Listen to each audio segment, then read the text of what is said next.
Good evening, ladies and gentlemen. We're going to have our meeting tonight. The first thing we'll do is have the invocation by Commissioner Keller, Pledge of Allegiance by Commissioner Grogan, then we'll have the roll call.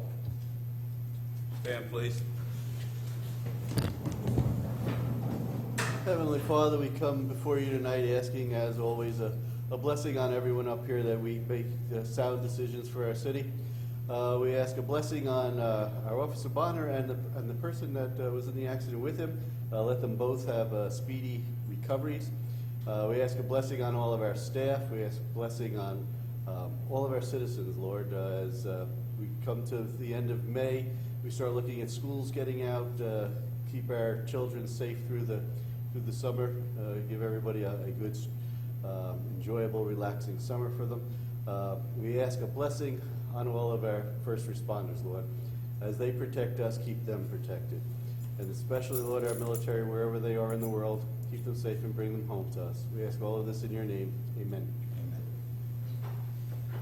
Pledge allegiance to the flag of the United States of America and to the republic for which it stands, one nation, under God, indivisible, with liberty and justice for all.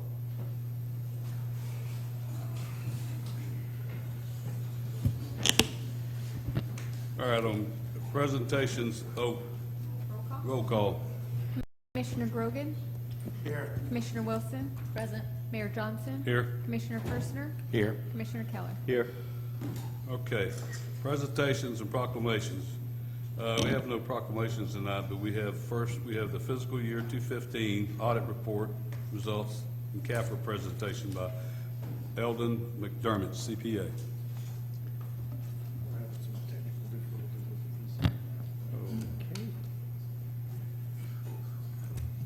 Good evening. Do you have the presentation in front of you? We're having a little bit of technical difficulty. Okay, great. But then I'll just continue and we'll see if it comes up. Appreciate the opportunity to present the 2015 financial audit for the city of Ocoee. I'm just going to briefly carry you through some highlights of it and be happy to answer any questions that you may have. First point is that we gave the financial statements for the city an unmodified opinion, which is the best or the cleanest opinion that we can give the city. In addition, and included in that audit report this year was a separate paragraph. We had to add a paragraph as it relates to the city adopting some new pension disclosures and liabilities that are involved in that. And if you look through the report, you can see that there were some added liabilities this year as it relates to some new pension disclosures. The general fund balance, which is one of the things that we really try to focus on, increased during the fiscal year. The unassigned general fund balance is about $9.8 million, which is a good, healthy. It's about 28% of the budgeted expenditures for the year. So that's a healthy position to be in.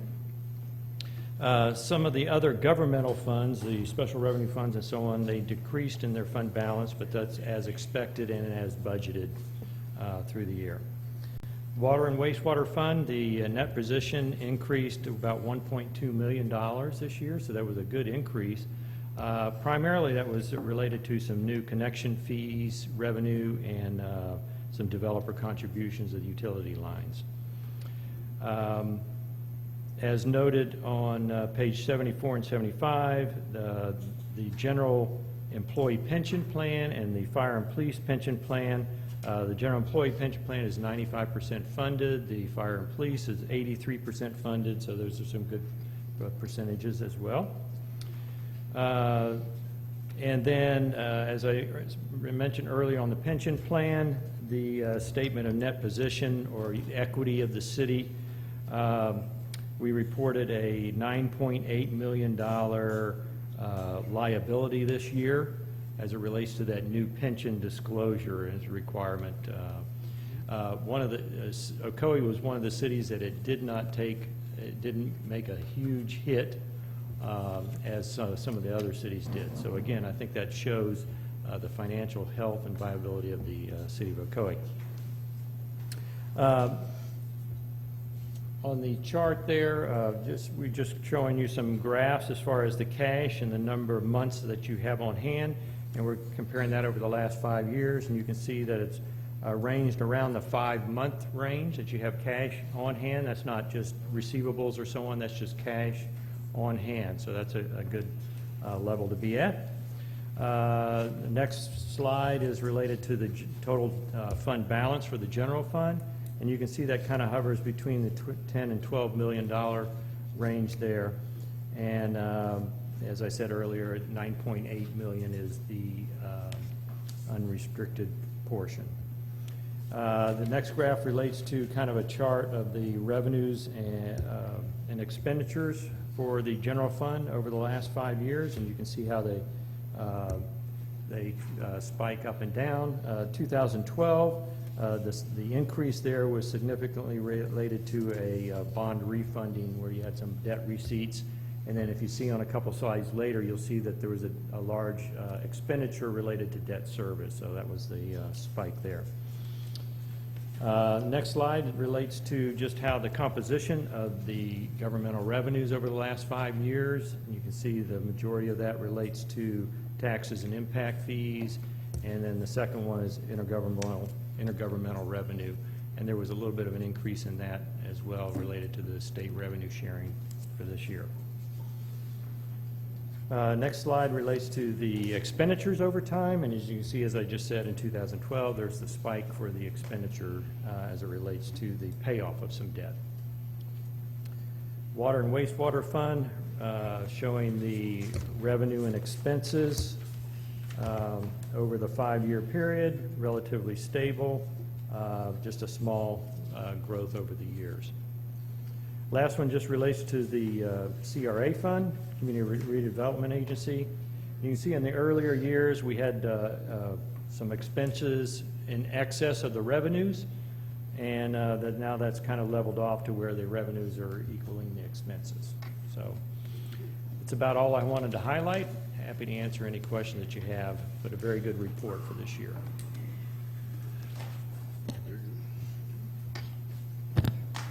Does anybody have any questions? No, just great job, staff. I guess so. That's it. Thank you, Okay. sir. Thank you. Appreciate it very much. Thank you. All right. This time, we're going to have a presentation by the Florida Department of Transportation regarding the status of the State Road 50 widening project with discussion and telling access management. Access. Brought an army.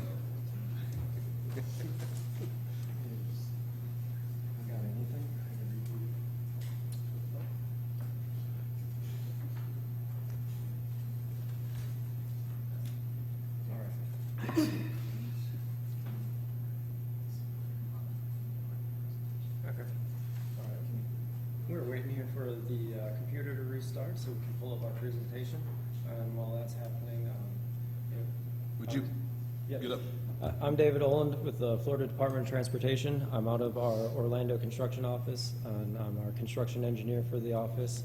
And as you can see, we have a full team here ready to give you an update on the status of the project and how we got to where we are.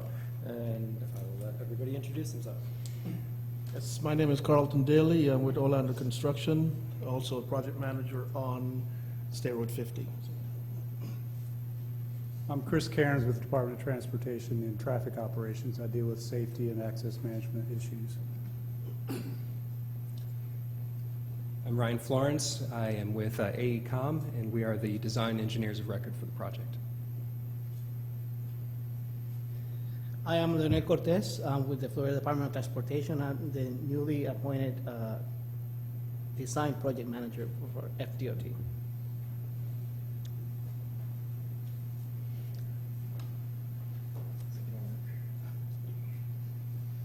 We have any businesses here today? From State Road 50, any businesses? Nobody?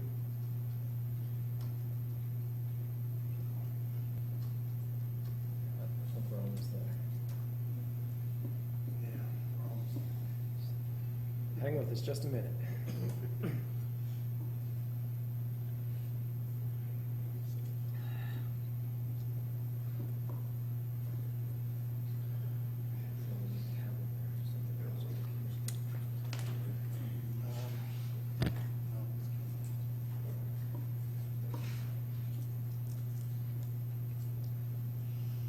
We thought about having karaoke on the intermission, but John said he couldn't sing tonight, so we're gonna skip it. That would be appreciated.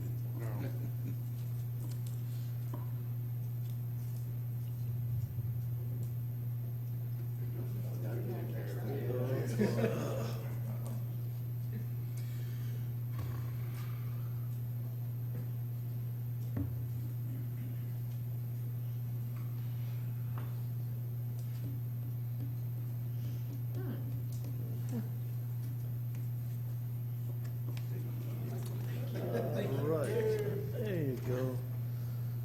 Well, once again, just want to thank you for the opportunity to give you a brief update on the construction on State Road 50.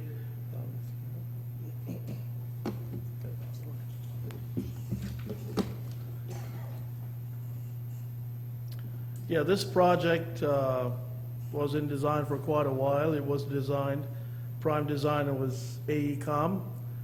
Prime contractor that was awarded the contract was the Lane Construction Corporation. And we have a consulting firm, CDM Smith, who administers the contract in all the testing and sampling and quality control. This construction started in May 11th, and it is projected to complete in the summer of 2017. Currently, we're about 49.3% in the money, and the contract total amount was $37.5 million. The city portion was $1.96 million, and FDOT portion towards utility was $310,000. We're currently paid up to 52% of the money. We started out initially with five phases. Phase one's already gone by, whereby we shift traffic a little bit to the south, and we build a temporary roadway on the north side in order to accommodate phase two.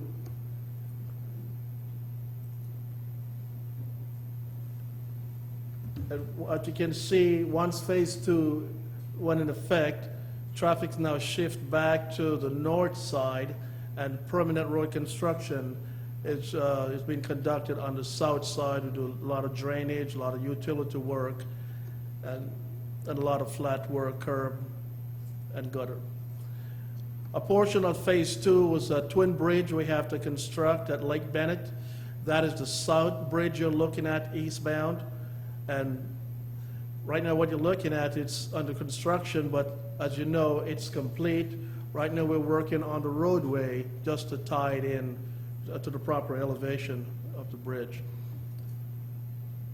Once that is complete, we will switch into phase three, whereby we will shift traffic more to the south on the permanent roadway to make way for the north side so we can build the north roadway. So that's still in the future to come. Phase four, we will split traffic, eastbound and westbound will be on the far outside, and we'll concentrate most of the construction in the median. We will do a lot of pipe crossing, crossovers, turn lanes, curb and gutter, traffic separator, and grass median, and that's the phase four. And once that is completed, you will see what was a 4-lane roadway is now 6-lane, 3 lanes either way, eastbound, westbound, and we will complete the median, complete final striping, final friction course. And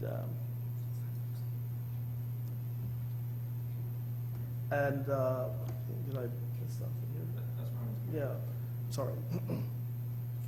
Not only will we complete the median, also we'll have to safe bike path and pedestrian path will all get in there, especially in locations where we did not have any pedestrian path or bike path.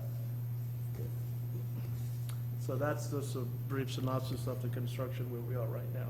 At this time, I'd like to Ryan to come. Good evening. Again, thank you for this opportunity. I'll briefly overview the access management. First, to give access management the definition, we see that access management is the careful planning of the location, design, and operation of the driveways, the median openings, interchanges, and the street connections. That's the essence of what access management entails. Now, as far as the purpose of access management, really there's two key things to keep in mind, and they're highlighted here in bold and they're underlined. And this is the main point of what we're trying to accomplish with access management. Number one is safety for the traveling public, and number two, efficiency for the transportation system. So everything that we do with access management ties to either safety, efficiency, and really the two go hand in hand. So that's the main idea with access management. Good access management practices strive to separate conflict points by providing a reasonable distance between driveways and median openings. So it's separating out the conflict and improving safety. And so what this diagram shows you is just an overview of conflict points. I won't go over this in extreme detail, but this shows us a case where you have a full median opening, and we can see here in this diagram there are 18 conflict points with this type of scenario. And so these are some more scenarios here of different types of access management situations, as well as the conflicts that we see associated with it. With a full opening, of course, we see the maximum number of conflicts, 18. Directional has 4. Left in only has 2 conflict points. And closed has 0 conflicts. So as far as safety is concerned, you can see that closed is greatest for safety because it eliminates conflict. But of course, that also reduces access. So we try to balance the two. Hence, that's what access management is striving to achieve. This is just a basic overview of the classification for this project. This slide is important because we have standards as far as how we classify roadways depending on speed and also traffic conditions. And so based upon that, the roadway is classified under the access requirements that it has as a statewide practice. In this case, for State Road 50, Colonial Drive, we see that we have classification 5, which is restrictive. Our speed here is greater than 45 miles per hour. Our design speed is 50 miles per hour, although it's posted 45. And so we can see those cases reflected in this slide here.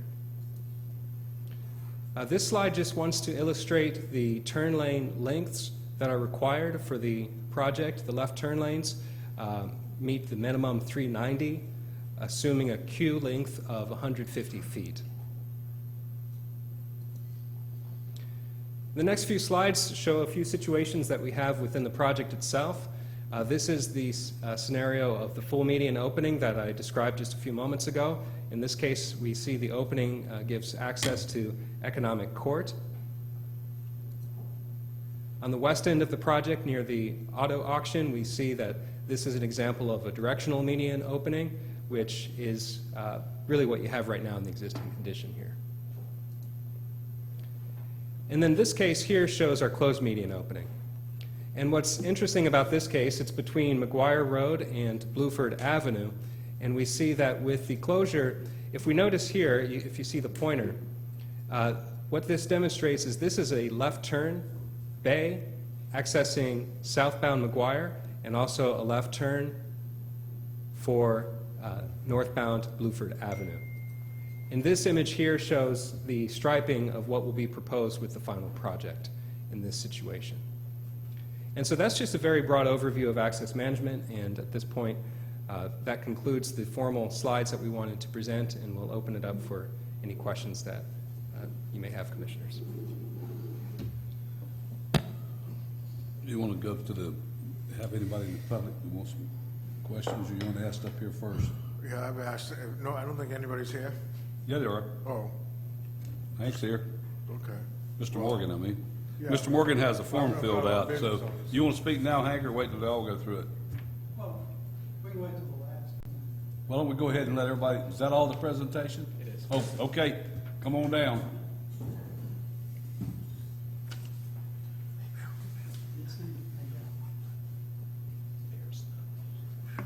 Hi, good evening, Mayor, Commissioners, staff. My name is Henry Morgan at 304 South Lakeshore Drive in Ocoee. I started off with a real interest in this one issue, which is on the screen here. Back in November, I was alerted to the fact that some of the business people had talked to the FDOT folks and learned only then that that median would close off access to the shopping center where Hardee's and Planet Fitness and the Twisty Treat is. Back on April 25th, Commissioner Firstner, City Engineer David Wheeler, and I met with these gentlemen here, Carlton and David, and also Greg, all with the DOT at their office, and they were very, very accommodating to go through and explain the whys and wherefores of the design. The issues that I have, it seems like several things. We've been slighted as far as that cut. That cut not being there is going to adversely affect the businesses. Now, I know that I personally met with the businesses. I think Commissioner Firstner did. I passed out flyers, gave them email addresses. I don't know if you ever got any emails from them or not. But it's one of those things, nobody really buckles down for the hurricane until it's right on top of them. And I think that these business people just don't realize what's happening. The lady who runs the BP station there, the Circle K, was just aghast. Her business is down 50% now, and she's having a hard time convincing her higher-ups that it's going to get better, just wait till the new road comes through, when in fact there's not going to be any access to the Circle K. The Hardee's is hanging on by a thread. There's a little barber shop that opened up back there. They were aghast as well. The explanation that the gentleman gave us about access to the shopping center is, well, you go to McGuire and make a U-turn. I think we can all feature what that scenario would be. I had breakfast this morning with a friend of mine. He's a retired police chief from a town about our size up in Illinois. And I described the scenario to him. He lives in Windsor Landing down on McGuire Road. And he says, oh my God, that's suicide. Suicide trying to tell people to make a U-turn at one of the busiest intersections along the road, corner of McGuire and Highway 50. You've got traffic coming at them at, well, they said 45 miles an hour, but we all know they go faster than that, 45, 50 miles an hour. They have traffic coming off of McGuire. They have traffic coming north of McGuire. Now, granted, all of it's not happening at the same time. It's not a jumble, but there's enough two lanes turning, right lanes turning. It's just a nightmare. I think you have to stop for a minute and imagine trying to make a U-turn at McGuire. Same thing at Bluford. Bluford is, as we say down south, the road is cattywampus anyway, and you have Bluford, which is going to have all that traffic coming out of the new apartments being built, as well as the westbound traffic on Highway 50. Again, just a nightmare. So my plea to the DOT, and I hope maybe our commission joins in some kind of resolution, is to please go back and take a look at doing something about making a cut. I think the, David, is that median 1,100 feet? Yeah, it's about 1,100. Okay, it's 1,100 feet, and as you can see, most of it is dedicated to stacking up traffic to turn right or left. I would like for them to go back and say, do you need all that feet? There must be, what, 900 feet? And you divide 20 feet per car into 900, it's 45 cars. And I don't know, Chief Brown is here, I don't see Deputy Chief McCosker, but our traffic experts in the Ocoee Police Department may tell us or may not tell us that there are 45 cars stacked up at any one time to make a right or left turn off of 50. I would like for them to re-examine that and say, do we need stacking lanes that long, or can we shorten the stacking lanes and give a lane cut through there? Giving a cut through would relieve the dangerous traffic trying to make a U-turn up at McGuire. It's just very, very bad situation. The presentation, and I looked at it online, it's on our on the Ocoee website. And I think that they alluded to this, conflict points. And it showed an intersection with 18 conflict points. And I think that intersection describes McGuire and Highway 50. It looks like it to me. You got traffic going every which way. They get down to where, with a cut through, it's 2 conflict points. And with no cut through, it's 0. I would propose that it's worth the chance of 2 conflict points to have the cut through to relieve the 18 conflict points that are up at the intersection. Follow that? That is, that just seems like common sense. The other thing is that if you're encouraging U-turns at Bluford and 50 and McGuire and 50, why do you have a no U-turn sign hanging up on the traffic signals at Clark and 50? Also, there's a no U-turn sign hanging up at the corner of Popka Vineland and Conroy. I don't think it's state roads, but that's it. So somebody realizes that trying to make U-turns at a very busy intersection is very dangerous. In Chief, the retired police chief's words, it's suicidal. I think it would be good to take a look at this. And if you fellows are saying tonight, what part of no don't you understand?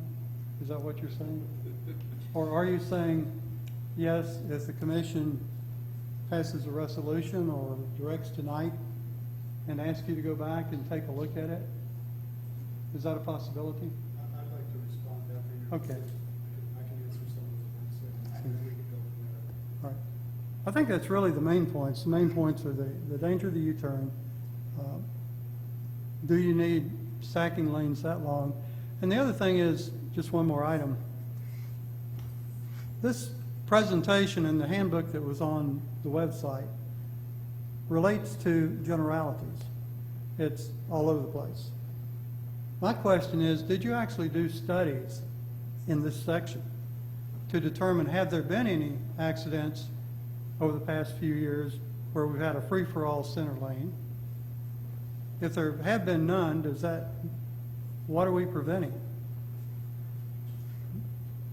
I think that it's worth looking at.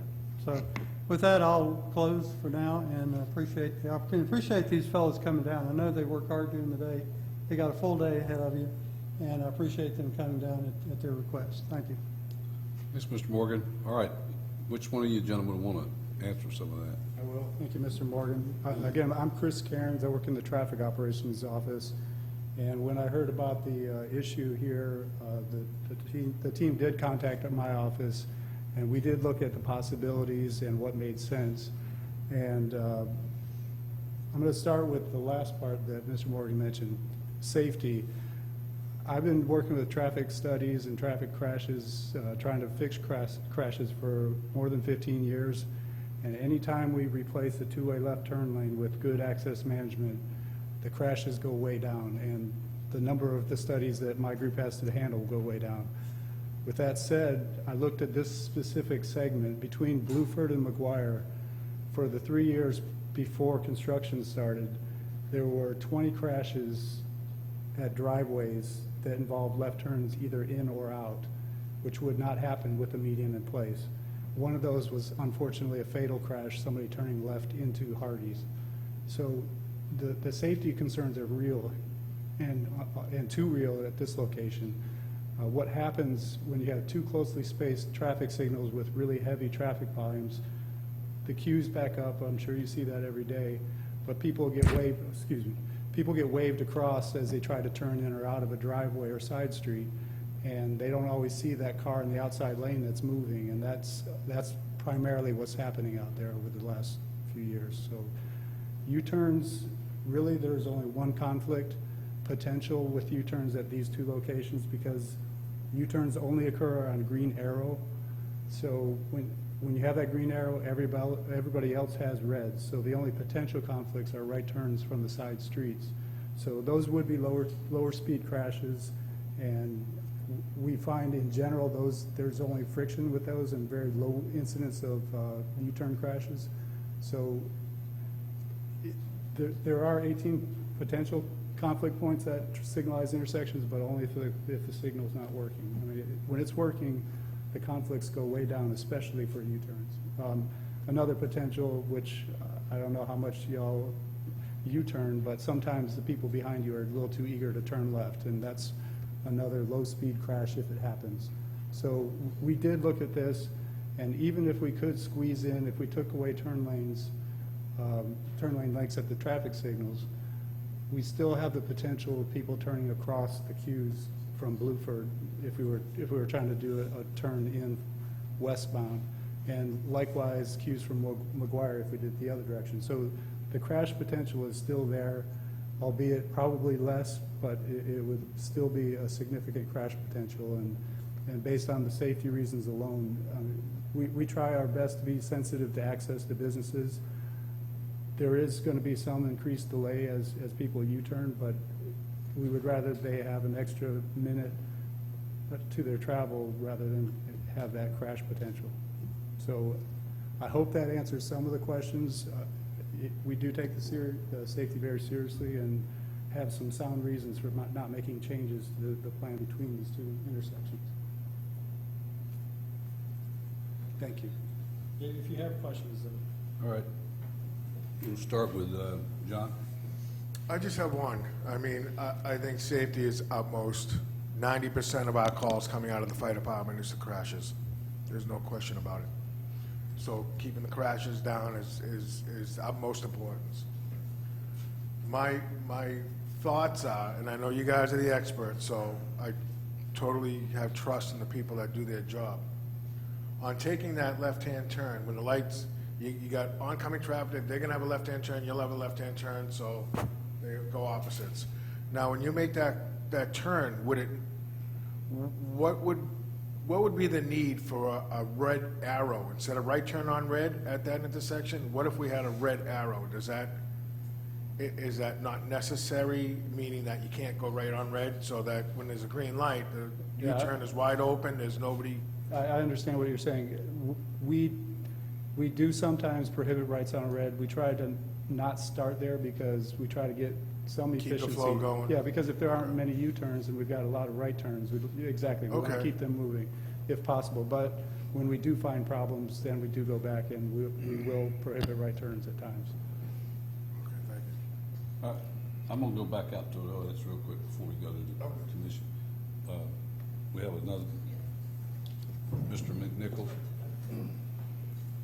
Fill out a form when you get through. I'll fill in the form handover. My name is Jim McNichol, live in Brookstone and president of the HOA.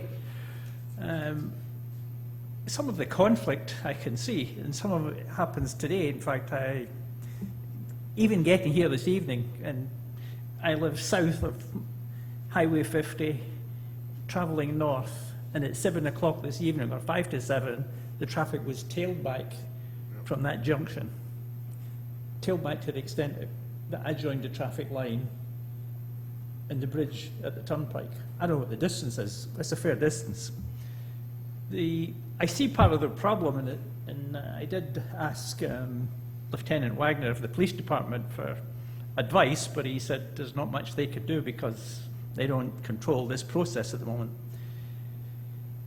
But you can go to that junction at any time of the day, or certainly during daylight hours. The two left filter lanes give 16 to 18 seconds for the two lanes of traffic to turn, which is between 3 to 5 cars and one articulated tractor trailer, and then it stops.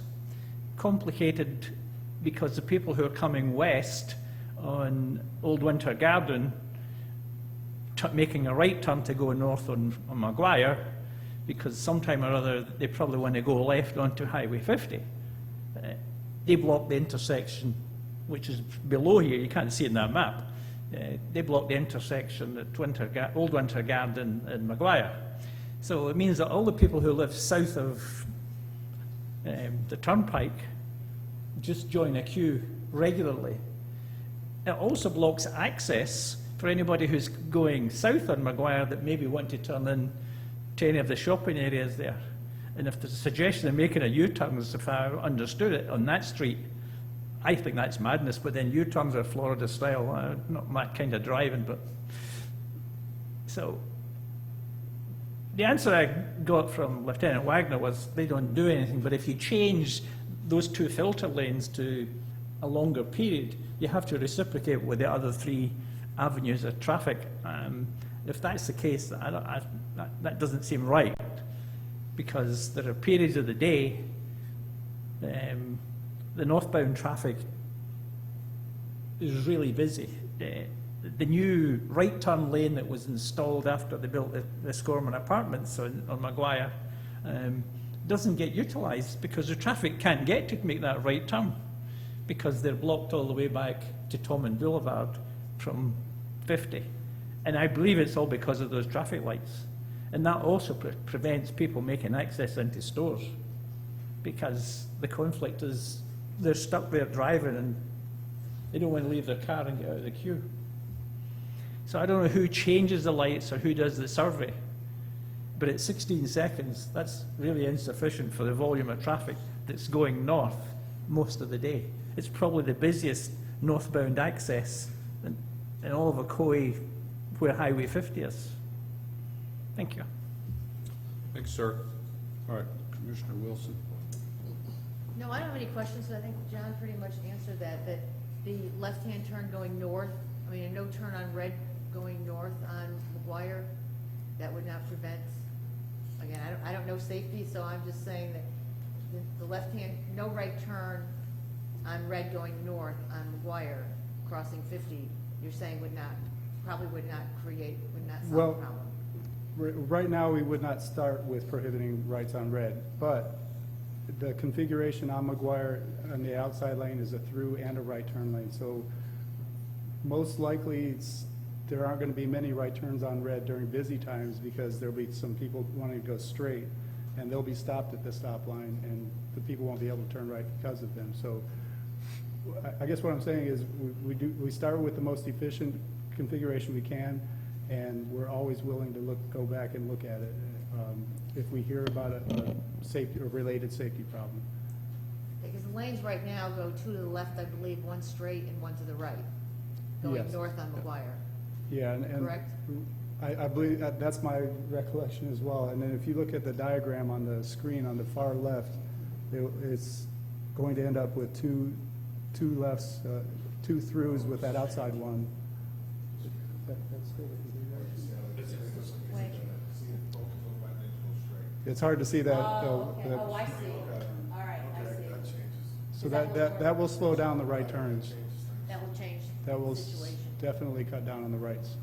But the queue will be much longer at this point, coming on going west on 50 and going east on 50 at Bluford and McGuire, the 2 intersections. The queue will be longer than it currently is. It should actually balance out because with the additional lane in each direction, that should make each intersection operate much more efficiently.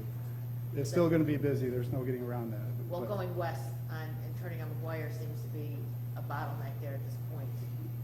It's hard to remember what it was because we've been in construction for a while. And plus, some of us are trying to stay off of 50 as much as possible at this point, so, okay, that was my question. All right, thank you. Thank you. What are we doing? Is that it? Yes, are we raining inside I or thought, sounds like hell. something's leaking? Sounds like it is. Commissioner Bushner?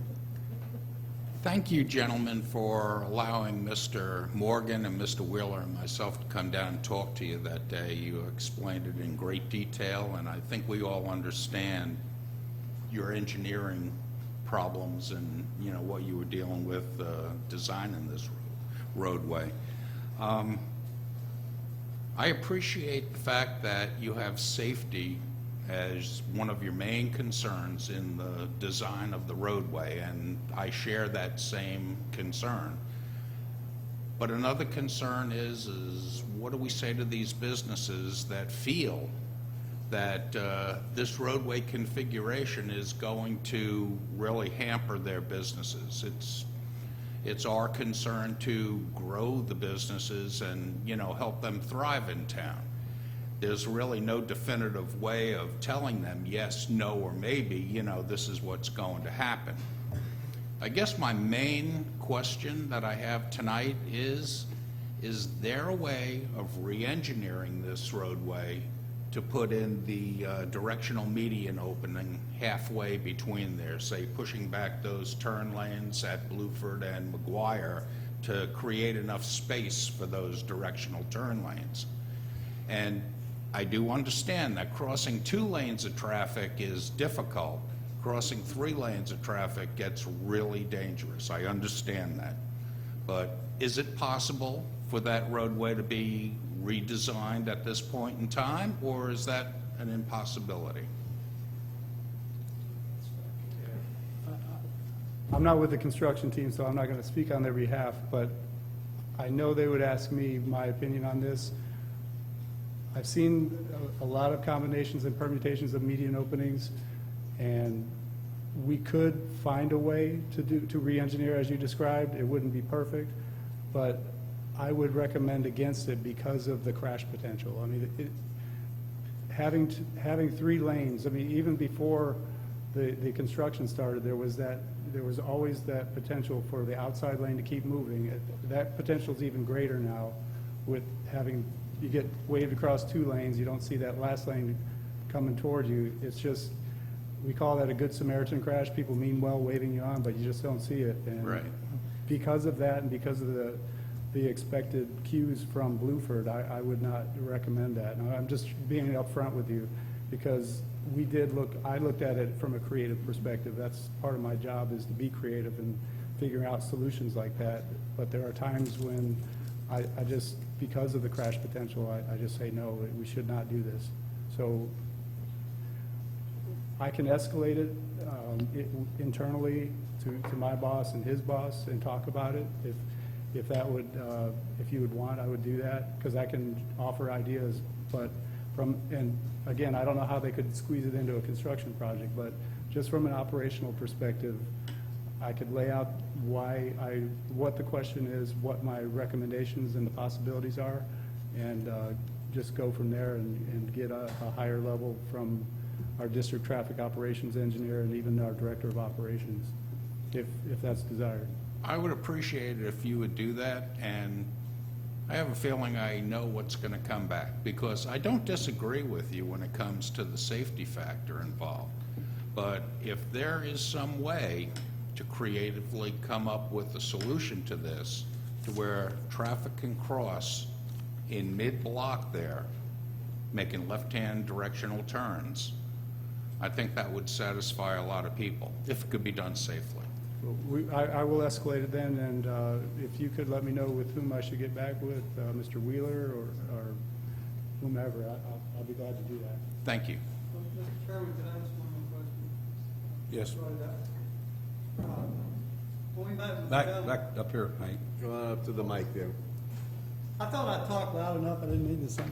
When we met with the gentleman that day, and again, I appreciate it as well, I think that it was indicated there is a cut going into Wendy's and Chick-fil-A.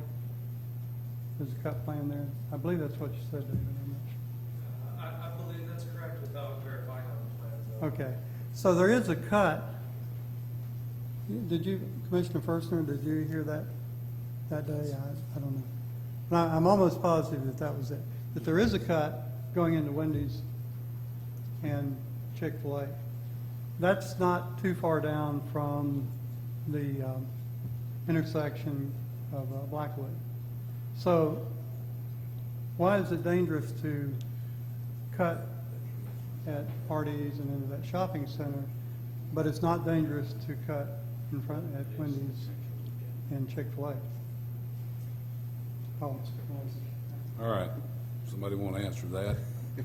Honestly, I don't know the exact location. We're not looking to change access for them. I don't, when we look at access configurations, we look at the conditions that lead to crashes, and not knowing exactly which location you're speaking of, my guess is it's far enough from a traffic signal that we can allow left turns. But you're still cutting in front of that traffic. And that's And that was the issue, cutting in front of the lanes. it is, but how close it is to Blueford and the cues from, the traffic cues Well, from if the Blue. light on Blueford is green, the traffic is still coming 45 miles an hour. It's the same thing that's Ye- happening Yeah, coming into the shop. and that's a good question.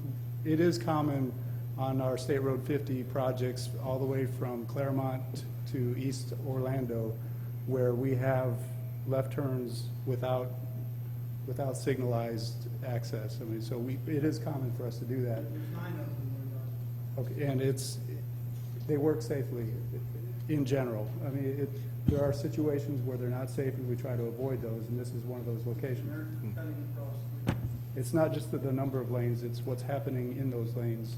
The occasional times when it's red, occasional, I mean, when there's congestion, and when you're turning across congestion, that's not a good thing normally. So that is the issue, and if you've tried to turn left out of any of the businesses, when there's a two-lane left turn lane, if you tried to turn left, you know how complicated that can be. So I mean, that, just the task of turning left across is not as complicated, but it's still not working well here. So those locations we're not aware of as significant a crash issue.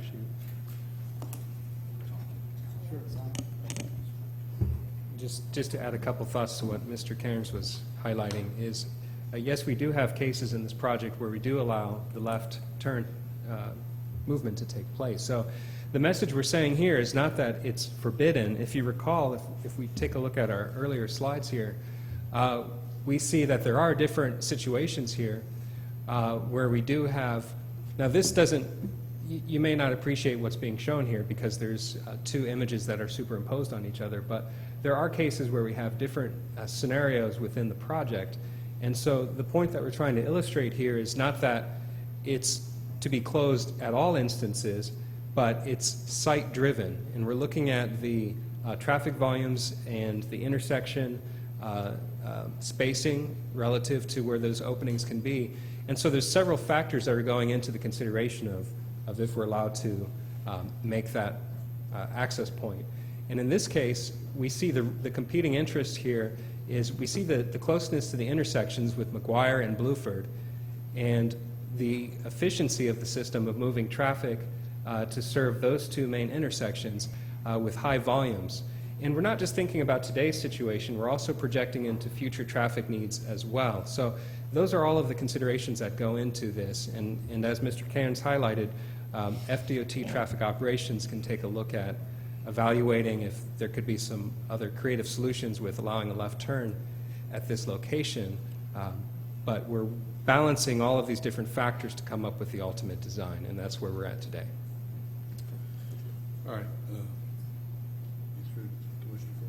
Commissioner Keller? Yeah, I've got a couple. One of them, Henry, you sort of took a little piece of my thunder there, but see, my couple of my questions. First of all, have there been any studies about the U-turns on corners where there are gas stations? Because I guess for the most part, I'm thinking if I'm making a U-turn, I'm probably going to come into that second lane, probably want to go back towards Hardee's. But if I have to make a U-turn into immediately into a driveway, and I have cars that are making right on red turns, does that increase the number of accidents at that corner? And I don't know if you've got studies that'll tell you that or not, to be honest with you, but that's where I'm seeing the concern. Because I got that BP there, and now I have to be able to go through 3 lanes, and I've got those people that are going to be coming right at me. I understand. I don't think there's a specific study. There are studies nationwide that have been done about things like that, which is another part of access management, because if the driveway that you're speaking of were 50 feet from the intersection, then almost certainly you're going to have an increase of crashes. But if you got a little bit of distance to get to the driveway, that gives people time to jockey for position. But it is not something, I know gas stations are pretty wily about their strategies on where they go, but they seem to like corners even with that situation. I know there's a new one going in Winter Garden, a Wawa, that is going to be generating a lot of U-turns, I imagine, and it is right on the corner at Dillard and Daniels. So, I mean, we have not found crash problems prevalent crash problems related to that. But with any U-turn, if there are rights on red, there is friction and potential for side swipes. And then the other question I had, and this was the one that Henry took some of my fire on, but I'm looking at, what is it? It's Blackwood going into Blueford. Now that is in between on the corner of Blackwood, you have the hospital and you have Walmart. Between the Walmart and Blueford is where you have the Wendy's and the Chick-fil-A, which are basically out parcels of the Walmart property. I'm not seeing a dramatic change in traffic where there's that much less in that section as opposed to the next street, which would be Blueford to McGuire. Usually that's going to be just as heavy. And also with coming out of a Walmart and coming out of the hospital, I would think you're also going to have a lot of traffic coming off that side street as well. So I guess what I don't understand, and I had heard the same thing you had, and I really honestly have not been gone back to look at the street design and all that, but I had heard that there was going to be a cross there at that intersection to get into Chick-fil-A and Wendy's as well. So my question becomes, how do I tell the Hardys and that plaza up there that no, it isn't the big guy getting special treatment because he's a Walmart? You have to appreciate my position there, because I don't see a dramatic change in traffic. The traffic that's coming past Blackwood is literally going to go all the way, for the most part, it's going to go all the way to at least McGuire. To be able to have a left-hand turn into Wendy's and then go one block further and say, you know what, this is an accident waiting to happen. I'm not seeing the difference, and I guess that's where my concern is. I understand your question and somewhat your position. Just to briefly, it is a dynamic situation. Everyone is different. There was a table shown earlier about spacing criteria, and that plays into it, but those are guidelines. But what really matters is what is everybody doing. On eastbound, you're right, the through volumes are about the same at the two locations. But if at Blueford, a lot of people are turning right from eastbound, that means that outside lane keeps moving, and that outside lane stays free, and people can get hit in that outside lane eastbound if people are turning left across it. So it's a dynamic, and the best way to know when that's going to be a problem is, well, one, to watch the traffic, but the other is to look at crash history. And yeah, but and I guess just going back, I'm looking, if I'm going east, if I'm going west and I want to turn into that plaza, I'm going to see that outside eastbound lane. Obviously, that's going to be the one closest to me. Where I'm going to have the problem is the inside lane, if you will, for those people who may be either turning into that plaza or... yeah, well, I'm referring Yeah. to them backwards then. The ones closest to people turning left, you can see those fine. It's when those two closest lanes, when they wave you across, Yeah. that's when the problems happen. So if that last lane is up at Blueford turning right, that lane's staying more free than the rest of them. So at Blackwood, I don't know. I think the lanes are more balanced where everybody is more evenly stacked up in the lanes. But it's definitely not working near Hardee's and Meineke and all that, because there is a significant number of crashes. Couple things.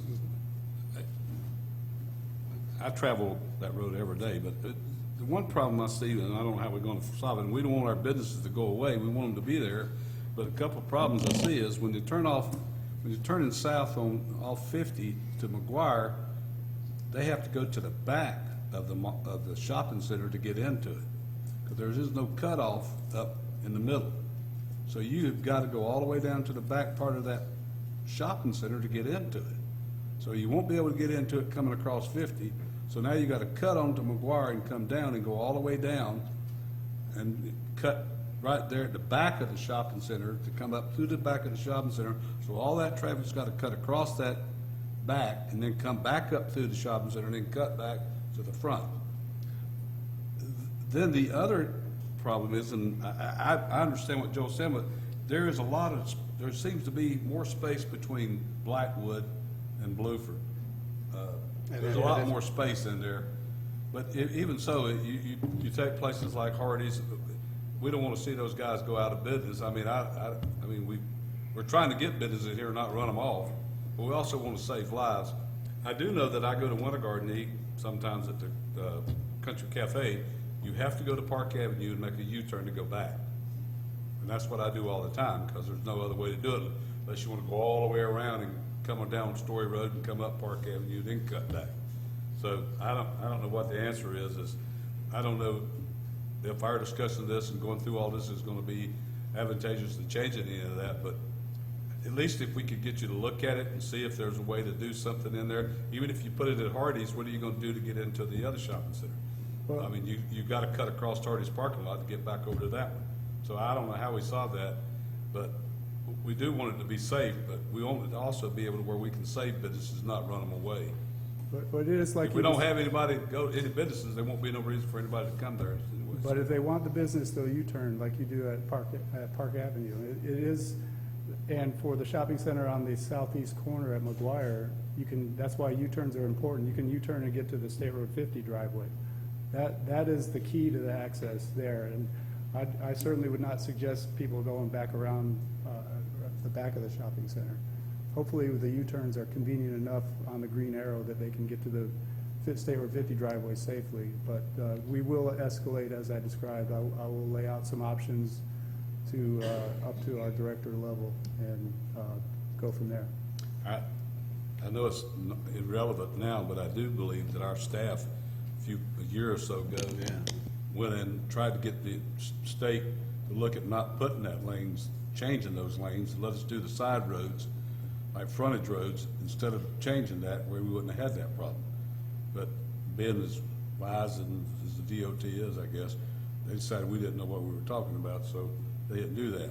But we tried to get it where they could use the back roads like Professional Parkway or Old Winter Garden Road or come down Blackwood, and we would do those where we could alleviate the traffic off those roads, but that's not what it came out to be. So I don't remember who all was on that. Rob remembers probably, and Craig. But that would have been a way we could have addressed our businesses and kept everything the same. But Can I ask one question? yeah, What is the next U-turn lane after you cross McGuire? Between there and the turnpike? Is there going to be another lane that, going into, because as you say, it's a very difficult turn there. We've had accidents up at the next turn where people are going into that medical facility, on the left-hand side, just past the Colony Plaza. Where is the next turn? Do you have any recollection? Do you know what I'm talking about? The strip between those two, do you know where that is?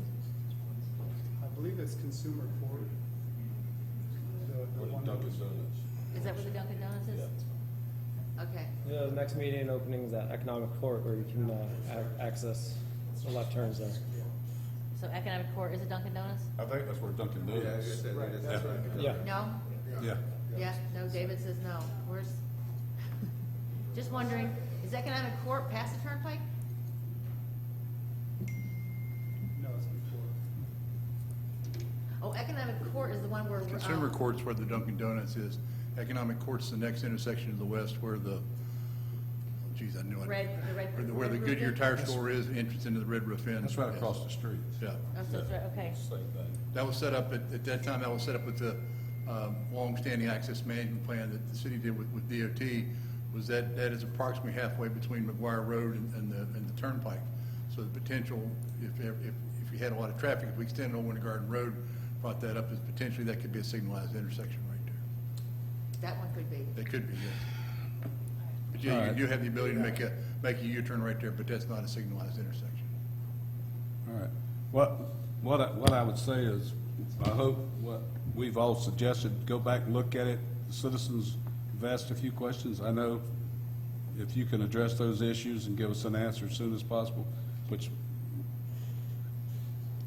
please give us an answer. Yeah, we can definitely look into that and get an answer back.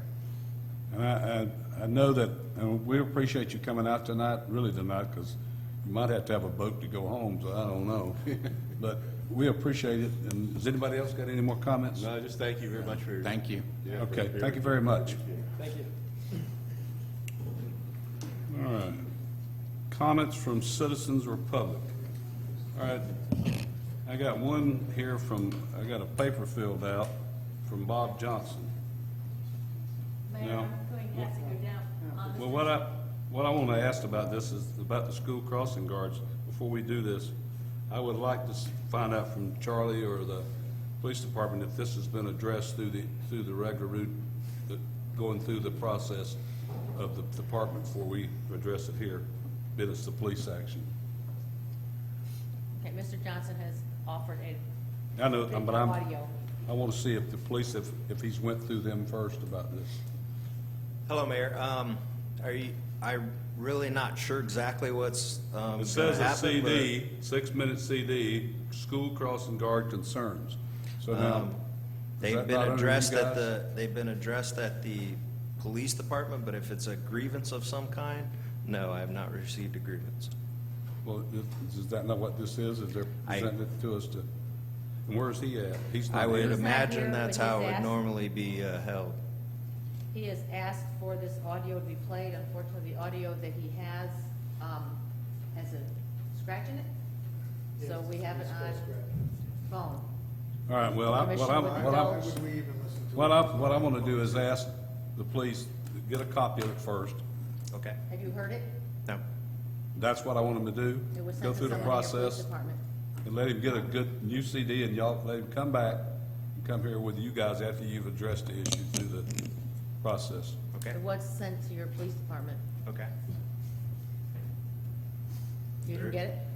Not me. There is a I'm showing- process, and it has to be handled through our Well, process. Evidence? I think there's state regulations and we need to know all that at the same time, so I'd rather Okay. have it all go through at one time. All right. Thank you. All right. Anybody else from the citizens have any comments? If not, we'll go to staff reports. I have nothing this evening, Mayor. Commissioners' announcements. Commissioner Keller. Nothing at this time. I have a few for later, though. Commissioner Fershman. No, I'll give mine later, too.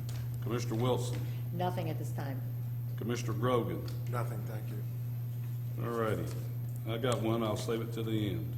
Consent agenda. We're going to need to, one thing we have to do is pull one for discussion by the city lawyer. Number 4. Not number 1, but one item. Number 4. All right. Do I have a motion on? Motion to approve all except number 4? Second. Motion made by Commissioner Keller to approve consent agenda, seconded by Commissioner Grogan. Any more comments? If not, let's vote. All right, let's see. All right, number 4, the lawyer wants to talk about that. All right, this is the item for our sale of the Crown Point, the old Coke property to Mattamy Homes. We are close to closing on that. June 1st is the closing date. So we had originally come, the staff report was seeking authorization for the mayor to execute the closing documents for the first phase of that closing. Subsequent to getting this on the agenda, Mattamy has come back and asked for a 1-month extension. Instead of closing June 1st, they would like to close on July 1st. The primary reason for the delay really relates to the school board, and the school board just has not approved the location of the elementary school or the legal description for the elementary school. That is set to be approved by the school board on June 14th. And in addition to the legal description for the school property, which affects the Mattamy piece, there's a drainage utility easement that runs across the Mattamy piece that serves the school property, and the location of that has not been approved by the school board. So in order to make sure everything's in place prior to Mattamy taking title to the property, They've requested a 1-month extension on the closing to move it to no later than July 1st. I've spoken with the city manager. I agree. I think it probably makes sense to have the extension. Mattamy has a $550,000 deposit. That's hard. They're not going to go away. They're going to close on it. It's just a matter of getting the legal description for the school property approved by the school board, so that we don't have to make any changes down the road. So are we How hard's looking that to, gonna be? I was gonna say, are we looking to approve this with a 1-month extension then? Exactly. I'm sorry. Good motion.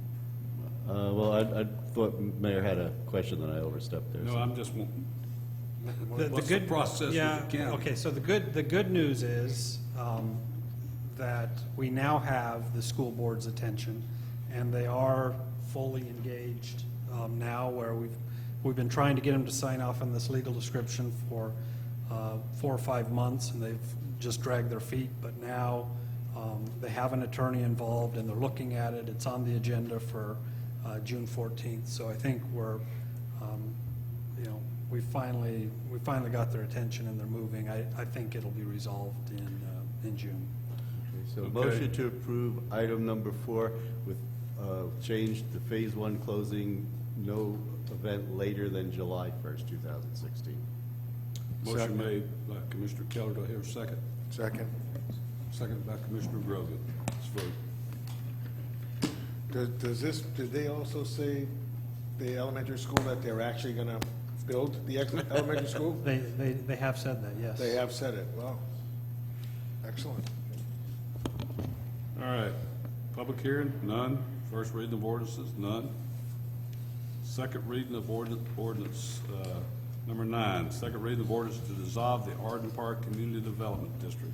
City Attorney Cookson. We go ahead and read that. This is a resolution of the Board of Supervisors of the Arden Park Community Development District adopting a plan of dissolution, requesting that the Board of City Commissioners of the City of Ocoee, Florida adopt a non-emergency ordinance to provide for the dissolution of the Arden Park Community Development District, directing the district manager and the district council to take appropriate action to dissolve the Arden Park Community Development District in accord with the non-emergency ordinance adopted by the Board of City Commissioners of the City of Ocoee, Florida, and the plan of dissolution, providing for severability and providing an effective date.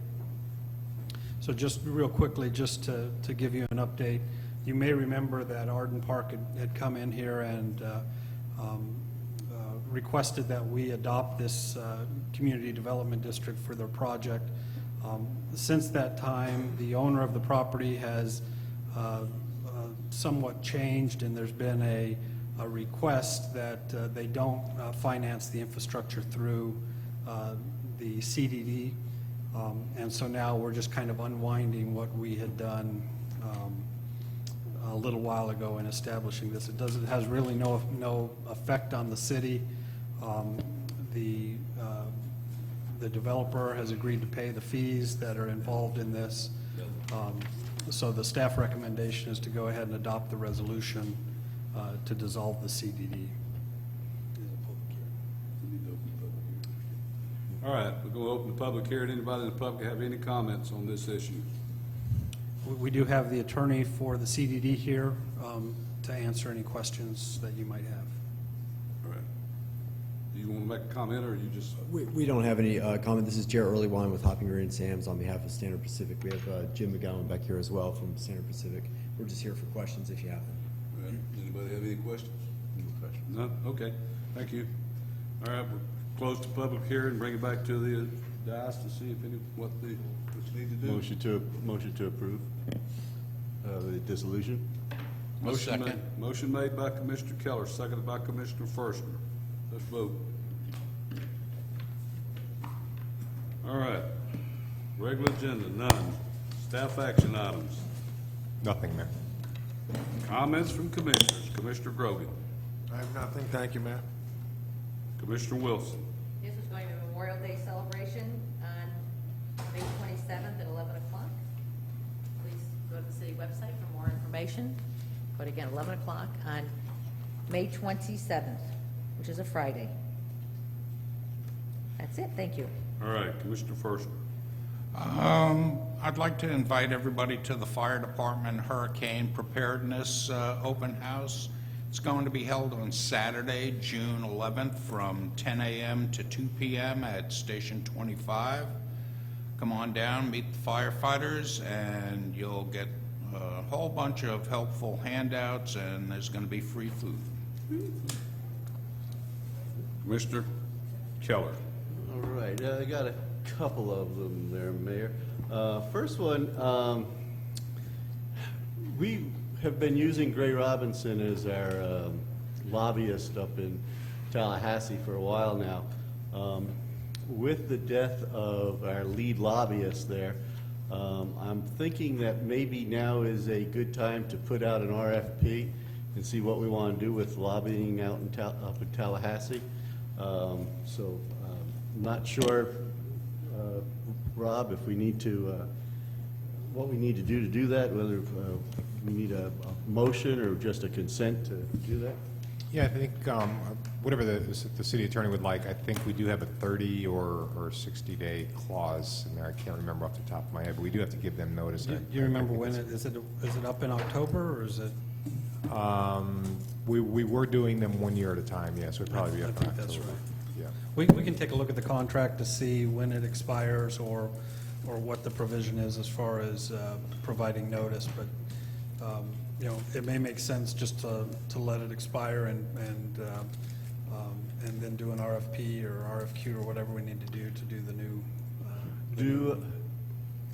I guess my concern is if we do the RFP in October, what's the turnaround time? And the reason I ask that is because you're getting, now I guess next year should be back to normal up in Tallahassee, so I think it should be a March start. But as long as we have somebody in place to make sure that our items that the governor vetoed this year get back on the, get back into the budget, and possibly looking at, like Oakland did with getting some sewer money, maybe adding that to what we want to look at. So we want to make sure we have somebody in play to probably be talking in the I'm not committees. suggesting we wait until that contract run out before we do the RFP, but we can take a look at it to see what the timing is and bring it back to you. And if you want to go back out for RFP, we can do that ahead of October so that when that contract expires, we have another firm ready to go. All right. And then, and Scott, this is nothing against you, but I'm also thinking that I think we had a 3 and a couple of 1s for the city attorney. So I'm thinking yours might be coming up, and do we need to put out an RFP for that as well, just because it's running out? So I'd bring that one up. I don't remember what the term was. You might be right, 3 years, and I don't know. I'd have to look at that also. But we can certainly look at that and bring that back up also. Yeah, because I'm thinking, and then the third one is, have we heard anything on the federal lobbyist? I know when we approved, it was based on a merger between them and Ackerman. The last I heard, it's not going to be a merger. They want just Ackerman to work for us. Is that really where they are? And if that's the case, does that nullify that and we need to go to the second one? Because I don't want to lose a lot of time up in Washington. I got a couple things that I really want to see that we push through this year. Yeah, so it was approved, subject to a merger between the two firms. Representative Bracey provided some documentation, but it wasn't a merger. It was essentially him hiring Ackerman, kind of subcontracting the work to Ackerman. So I spoke with Representative Bracey either earlier, I guess it probably last week. He says the merger is still going through, but it needs full Ackerman board approval, which may not happen for another couple of months. So what we talked about was this will be on the agenda for June 7th. City Commission agenda, we'll bring it back.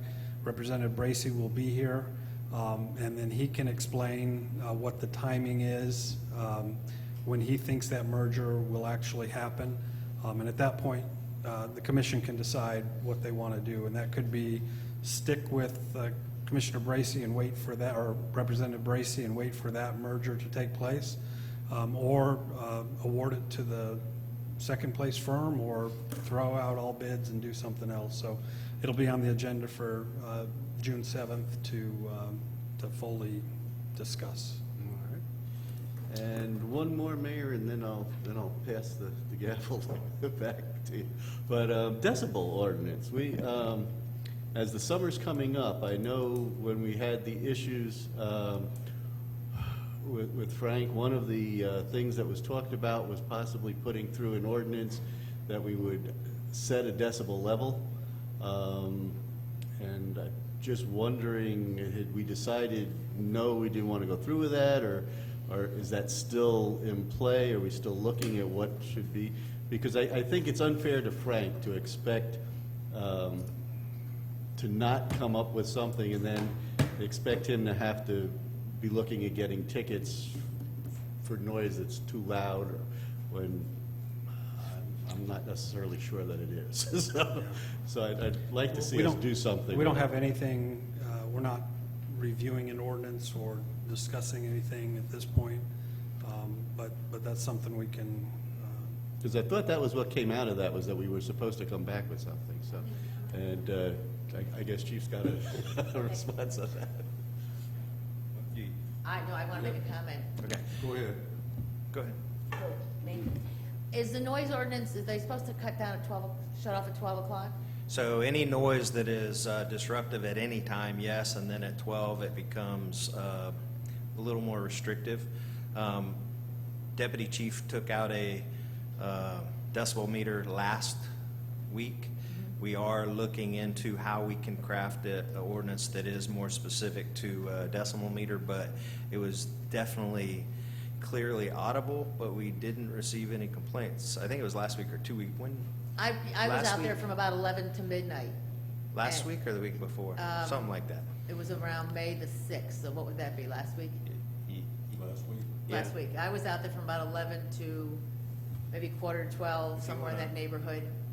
And, no, they didn't get a complaint, but I did get an email from someone Okay. saying that at 1:45 in the morning, music was still going on.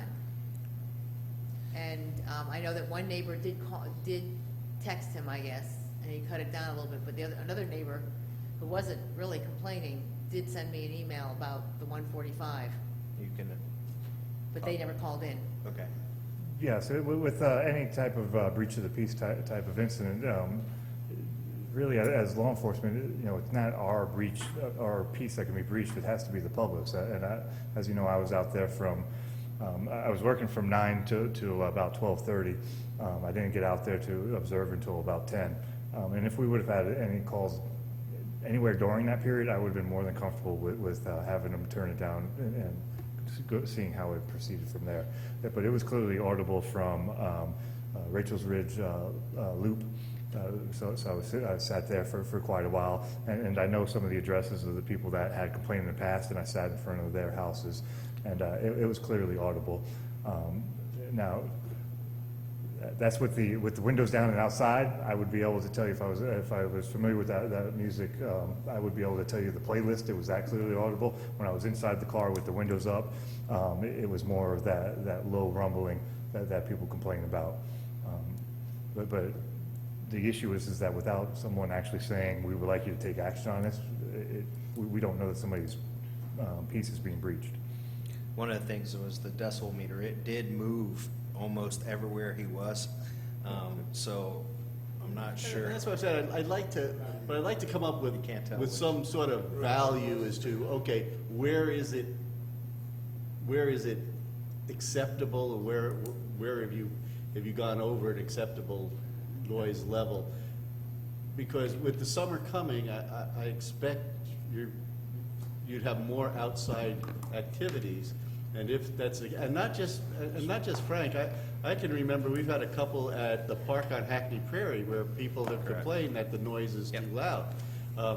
So I think if we have something that we can say, okay, here it is for general use wherever it is in the city, and you're too loud, you need to turn it down, or Well, we went from breach of the peace, so it wouldn't be criminal, to an ordinance to try to help the public and so that we could deal with the issues. It makes it at times a little more vague, but it is, we are trying to help out. We are looking into it. We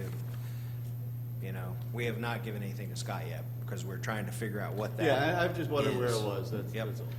Yeah, so some of the issue too, Commissioner Keller, is the issue of, we used the decibel reader. Yes, it did go ahead and show indications on it. However, when you're in somebody's home and it's coming through the windows, again, it's that constant hum. Right. That for a couple of seconds, or a couple of minutes, it's okay. But when you're talking when it's about constant, from yeah. 9 till 2 o'clock, And that's why then it becomes if a, you can knock it an down issue. and say, okay, look, here it's too hot. Okay, and here's why, it's bothering these people. Knock it down to this, and here's a livable. And to me, though, we keep going through this process, but it's got to be citizens making the complaints. You got Yes, to sir. record the Yeah. complaints and bring them forth, and then see. Hearsay and say is not the same as complaints written out and Yes, sir. formed. Also, if you want to hear a hum all the time, come over to my house and listen to the Cisco's air conditioners. Now, what are you going to do? Shut them down? They hum all the time. So you can sit in my house and hear. So we're going to tell Disney to close down their fireworks because I can hear them at my house. So you're going to hear some noise. But what I would say is, and if it is, then have them call in, record it, and make sure we got the dates and the time they called and recorded it. We get Then we those, got and something to that's- go on. Yep. Well, I know that mine have been advised of that, and, might be adding to that too, is, as we get into the summer, we're gonna have down at the lake, Yep. where you're going to have the music going, because I've already heard about that. Yep. We're And dealing it with that. hasn't, and that got called in, I believe, the other day, but it's, again, have something defined, because, I sat there at Brookdale, and it was extremely loud. I went around to the front of the houses of some of the complainants that we've had in the past. Probably would have been called if I got out and went in their backyard. Probably got a call on me, but the thing is that, the vibration, the noise was there. I did not drive on to Frank's property there. I had to just go over to Brookdale and could hear it. So. And it's a fine line. He has a business, and we want him also to have thriving business. We We just do. discussed that earlier, so. Right, the fine line between our residents being comfortable at 2 o'clock in the morning, or 1:45, I believe, is when I was That's a told it little was stopped, too- Yeah. to the 11 o'clock, hearing music, which I think some were very patient listening to it. And I gather he did respond when they texted him, but the one did say that 1:45, before it shut down. We're trying to figure something out. We are trying to deal with it. May I ask one more question, somewhat related to that? Yep. Are we going to be having, down at the lake, since we'll be having noise down there, are we gonna start with the Memorial Day to Labor Day Yep. weekend We just, officers being there? we just worked that schedule out today. The operations, is on that. Because that's another noise issue that we have Yes. during the day. And we believe once we have the enforcement out there, the crowd is going to greatly reduce as soon as they realize that we're out there regularly. With was it a busy place being this such a weekend. small lake, yes. And there was a wedding, and we're gonna have to deal with the cross mix of that group as well. We don't want that to happen. I'm told there was different musics going on. Yeah. Battle of the. Battle of the bands. Battle of radio. the. Battle of the bands. Of the bands? Thank you. That's all, Mayor, thank you. All right. The process with, I see the Facebook, and I don't know if Commissioner Wilson, but Commissioner McMullen is rented, or not rented, but we had talked about using the Lakeshore Center on June the 2nd for that function for the high school. And I think it's Ocoee High School. So I guess Jeff's not here, is he? I didn't see Jeff anywhere, or anybody. So I guess what they're doing is we're giving it to them and we're donating it to them, right? I don't know, I just know it was advertised, I know that, he's advertised that he's gonna be doing it at the Lakeshore Center and along with the high school. Well, it's for a fun thing, fundraiser. What it is, it's called, I copied it off tonight, Orlando Red Carpet Premiere Point and Drive. It's a documentary about the Ocoee bands, 5 years in the making for that. And they also, I think they're doing it as a fundraiser for the high school jazz band. What night was it on there? June the 2nd. It's reserved. Okay, do we know what night that is? It's reserved. Yeah, I'm Thank just you for your wondering, support. I know Jeff did talk to me about a couple Yeah. of those. So. And it's on a Thursday night. I think we did discuss that, and we gave them a decent discount on that. Because it was a Thursday night, we didn't have anything booked. And I don't know, Craig, if you remember, we had talked about 3 or 4 of them. I don't know if that was one of them or not. I'm sorry. We did talk about several of them. That was not one of the ones on the list that we talked about, but that's an event that is a good event, and the commission, has the ability to waive or reduce the fees, being that it's. I can't make a motion. I would be happy to make the motion if we're going to waive or reduce. Which, do we know where we are with them? What's arrangements that He just thinks Joseph he's has getting made music. with? What is the group?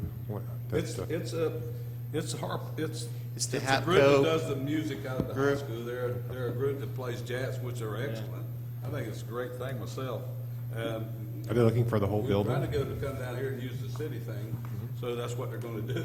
So it's, and Joseph is the commissioner in Oakland, and he's kind of ramrodding that deal. But they're looking for the community center or the Yeah. outside or? No, it's inside. Okay. It's inside. So whatever your Is Jeff pleasure here? is. I don't have a problem, so it's up to you guys. I doubt it's rented out, so. Is it rented? I mean, that's what I wonder if there's It's anyone not knows. rented. I was gonna say, I think they have it. It's reserved for them. Yeah, it's reserved Correct. for them. If we vote to give it to them for free, we're gonna go down a slippery slope. No, we've done. We've other people- discussed all this We've done other before. people for free, John. I know. It happens to be whatever the issue is, we gotta address it. Okay. But we've done other ones in there, so, I mean, other groups do things in there, so.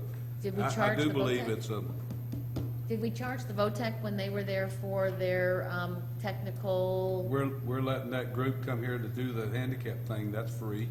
I mean, Okay, that's outside, that's. it don't matter, it's still a place that Yeah, but the rents. thing is, if they have the outside, then you can't do the inside, so it's. Yeah, so I mean, It's basically, that was one of the things, if I remember what Jeff was saying, if you can either do one or the other, so that's why they try to watch what they're doing on a weekend. and we don't really have a lot of time, because I'm telling you, I looked at, somebody else was trying to get it for something, and there's no way. It's booked, so. As it should be. Yeah. So, who's making the motion?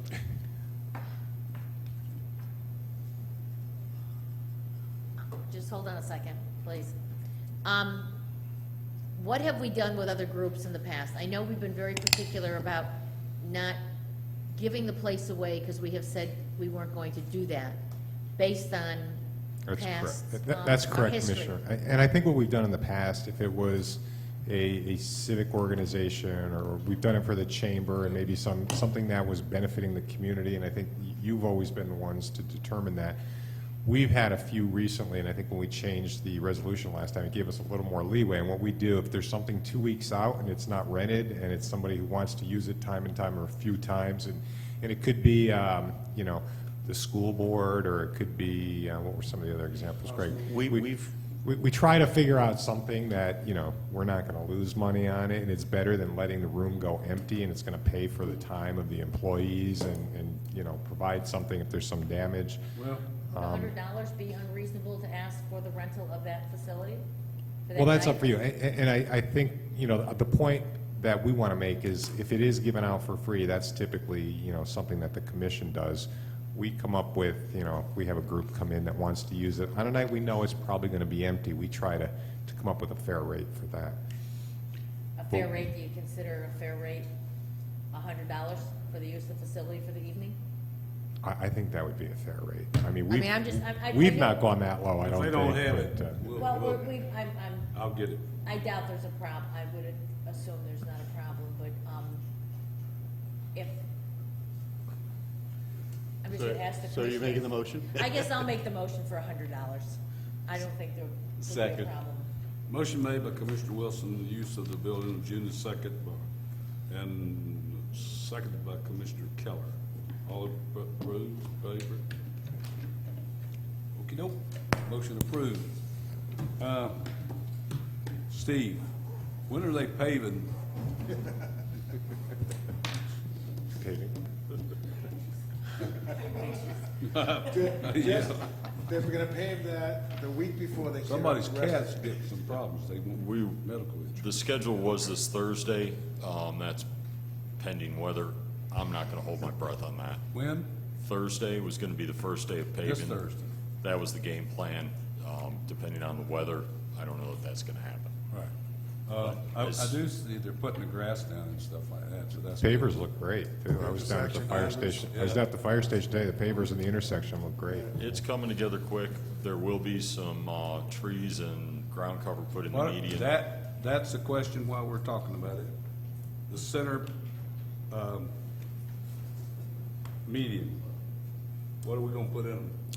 Right now, we're planning on, I think it's 4 or 5 palm trees because of the water lines in the area. We don't want to use oaks. Is it 'cause gonna be like the palm trees on Clark Road? Not Clark Road, but Silver Star? No, Cloud, you're right. No, Silver No, Star. it'd be similar to the ones we're looking at Silver Star, not Yeah. like the ones They're on better. Blackwood, more of, Yeah. it'll be the style on. Or Silver. nicer. Yeah. Yes. It would just be a difference, because of the narrow medians, we need to go with more of a taller, skinny palm tree. And then, ground covering of Asiatic jasmine, on the Okay. ground covering, so we don't have to mow it. All right. Because, and thank gosh it's raining, because they haven't been watering it in the last few days, and it's been a mess, so, I don't know. They seem to water down towards the firehouse, but they don't come down and do where the school exit's at. They had an issue with their water truck the other day, that's why they hadn't walked. And one other issue, when we open that road back up, we're gonna keep the 2-lane traffic on the other roads, right? Yes. Where the school's at? Yes. Like we're doing now. Oh, Correct. yeah, that's wonderful. It makes it a lot easier, a lot better for, okay. With the way that the changes in the school Yeah. properties and staging, we can do that now All without a right, problem. great. All right, anybody else have any comments? I will say, there's a memorial this weekend on the 21st, I think it's 11 o'clock, Chief, that right? In Real Life Church in Claremont for Lieutenant Greenhill. So, put in 30 years with us, so I think if any of you have a chance or want to go. And that reminds me, Mayor, I don't think we mentioned, but this, it is this Saturday from 11 to 2, am I correct? Up at, Yeah. is the I'll be police at the funeral. picnic, so yeah, a few of us will be at the funeral there, so. But, Do we send flowers to that, Rob? He was a Okay. 30-year. Yeah, I don't know if anyone's officially made the request. We can check tomorrow. Melody? And- She ordered. All right. All right, that's it, I guess. Meeting adjourned.